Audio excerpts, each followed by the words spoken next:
গাউসিয়া কমিটিতে যারা আসে তারা দুরুদের প্রেমিক হয়, দুরুদ সালামের কি হয়, প্রেমিক হয়। তাদের যে কোনো মিটিংয়ে, যে কোনো সভায়, যে কোনো ফাতিহাতে মিলাদ শরীফ আছে কিনা, কথা বলেন আছে কিনা? এবং আলহামদুলিল্লাহ গাউসিয়া কমিটির সাথে যারা জড়িত আছে তারা প্রতি সপ্তাহে যে মসজিদগুলোতে তাদের কথা বলার অধিকার সুযোগ থাকে তারা সেখানে বলেন যে আল্লাহর প্যারা মাহবুব সাল্লাল্লাহু আলাইহি ওয়াসাল্লাম বলেছেন আকসিরুস সালাতা আলাইয়া ইয়াউমাল জুমআ, আয় আমার উম্মতেরা যখন জুমার দিন আসবে তখন আমার প্রতি তোমরা বেশি বেশি দুরূদ পড়বে। তো জুমার দিন বলেছেন আমার রাসূল ইয়াউমাল জুমআ, ইয়াউম মানে দিন, আবার দিন রাত দুইটার পার্থক্য, দুইটার ব্যবধানও আছে কিনা? আমরা দিনকে ডেই বলি, রাতকে নাইট বলি, আরবিতে দিনকে নাহার বলে, আরবি রাতকে লাইল বলা হয়, আবার দুইটার সমন্বয়ে একসাথে বলে 24 ঘন্টায় একদিন। 24 ঘন্টায় কি একদিন? তো 24 ঘন্টা একদিন, সেটাকে আরবিতে ইয়ম বলা হয়। কি বলা হয়? ইয়ম বলা হয়। যখন চাঁদ উদয় হয়, দিনের বেলায় হয় নাকি সন্ধ্যাবেলায়? সন্ধ্যায়। তাহলে চাঁদ উদয় হলে নতুন মাসের আগমন হয়ে গেছে। চাঁদ উদয় হলে নতুন মাসের আগমন হয়ে গেছে। তো আরবিতে চাঁদের হিসাবে রাতের হিসাব আগে, দিনের হিসাব, একটু কথা বলবেন, রাতের হিসাব আগে, দিনের হিসাব পরে। তো আল্লাহর প্যারা মাহবুব বলেছেন যদি জুমার দিন আসে আমি নবীর প্রতি বেশি বেশি দুরূদ পড়বে। আলহামদুলিল্লাহ আহলে সুন্নাত ওয়াল জামাতের মতাদর্শী যতগুলো মসজিদ আছে প্রতিটি মসজিদে আমরা যদি একটু খোঁজ নেই, প্রতি বৃহস্পতিবারে আলাদা করে স্পেশাল মিলাদ মাহফিলের ব্যবস্থা হয়, হয় কিনা? প্রতি বৃহস্পতিবার এশারের নামাজের পরে আলাদা করে কি পড়া হয়? মিলাদ শরীফ পড়া হয়। কেন? বলছে রাত যখন এসে গেছে, জুমার দিন এসে গেছে, নবী বলেছেন জুমার দিন আসলে বেশি বেশি দুরূদ পড়বে। আমরা জুমার নামাজ পড়বো, জুমার দিন এসে গেছে, তাই দিনের শুরু তো এশারের নামাজের পরও দুরূদ পড়ছি, কারণ রাত দিন দুটা মিলেই জুমার দিন। রাত এবং দিন দুটা মিলেই কি জুমার দিন। তো রাতের বেলা থেকে আমাদের দুরূদ সালাম শুরু হয়ে গেছে।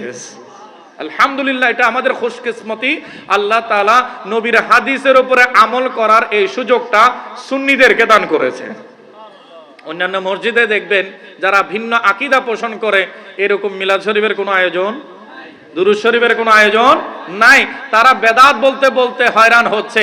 আলহামদুলিল্লাহ আমরা নবীর প্রেমের কথা সারা জগৎবাসীকে জানিয়ে দিচ্ছি। আমার নবী যদি না হতেন কিছুই হতো না। নবী আছেন বলে তো জান আছে।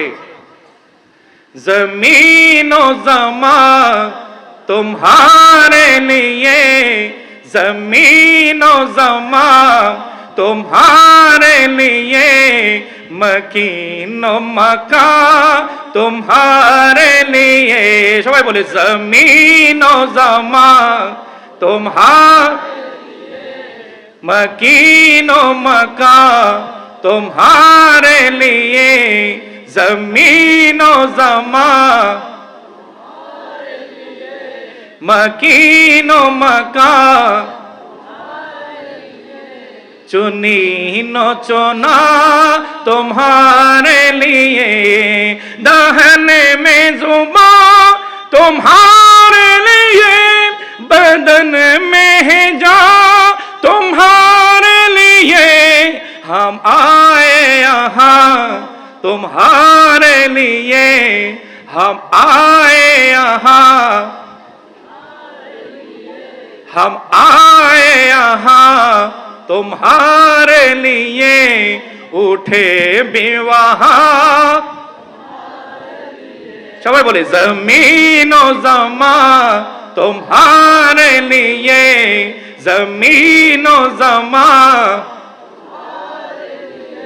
मकीन ও मका तुम्हारे लिए, चुनीन ও चुना तुम्हारे लिए, चुनीन ও चुना तुम्हारे लिए, बने दो जहां तुम्हारे लिए, दहने में जुबान तुम्हारे लिए, बदन में है जान तुम्हारे लिए।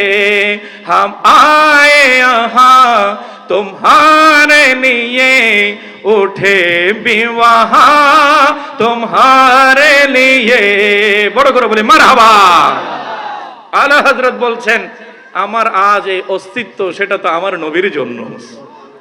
তো যেখানে জবানটাও নবীর জন্য, জীবনটাও নবীর জন্য, আমরা সারা জীবন নবী নবী করতে রাজি আছি কিনা? একটু কথা বলেন, আছে কিনা?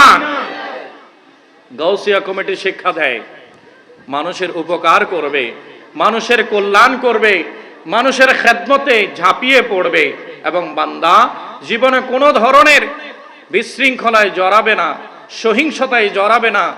আজ বড় দুঃখজনক ব্যাপার সবার সামনে বলতে হচ্ছে, কয়েকদিন আগে যে ঘটনাগুলো একের পর এক ঘটে চলেছে, এগুলোর সাথে কোনো মুসলমান কি এক হতে পারে, সমর্থন করতে পারে? একদিকে দেখা যায় কিছু লোক গিয়ে মন্দির পাহারা দিচ্ছে, আবার তারাই এসে মসজিদে হামলা করছে। যাদের মন্দির পাহারা দেয়া হচ্ছে তারা এসে আবার মসজিদে হামলা করছে। আবার যারা সেটার প্রতিবাদ করছে বলছে এরা একদিন পরে আবার দেখা যায় আল্লাহর ওলিদের মাজার ভাঙতে যাচ্ছে, আল্লাহর ওলিদের মাজারে হামলা করছে, মসজিদে আগুন দিচ্ছে।